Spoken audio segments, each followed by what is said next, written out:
My beloved love, you're also really recognizing that it's an energy thing, that whatever you cultivate internally will reflect in your external physical world. So we also have the wheel. And this card says, change is inevitable. To adapt and flow with that change is resilience. So you are someone who has been through many different timeline shifts, possibly even some quantum leaps recently, where you have noticed that either things have been changing very rapidly internally, spiritually, or in the external world when it comes to people, relationships, etc., in your life. But I also see this being that because you are embracing this massive shifting that is constantly taking place, which is really this perpetual expanding of you as a soul, spiritually, energetically, that is then reflecting in the expansion and evolution of your material world as well, because you are choosing to embrace all of that.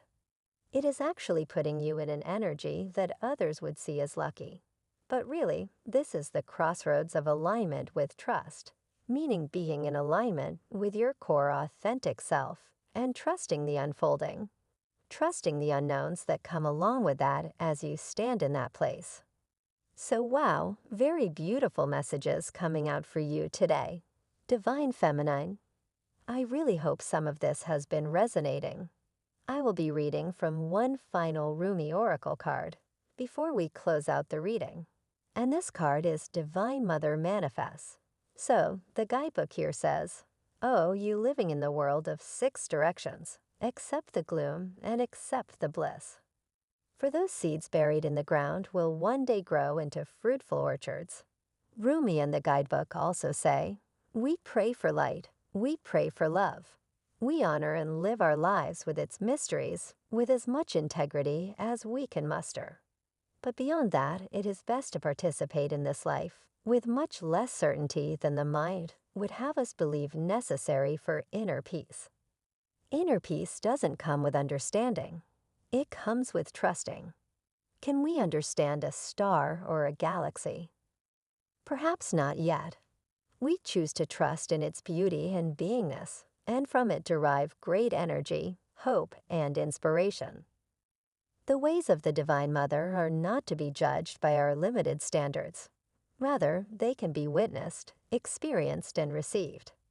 What a relief to not need to understand. What a relief to simply live with trust and know that everything will work its way out. So, that feels like a beautiful place to close this first reading here on YouTube. Of course, we will be continuing this reading now in the extended version in our beautiful Soul Tribe on Patreon. So if you do feel guided to learn more about what we will be channeling in that extended reading, there is information on that in the pinned comment and description box underneath this video. Otherwise, I am sending you all so much love today. Have a beautiful week, and I will connect with you here again in the next reading video. From Divine Muscular, type yes if you believe.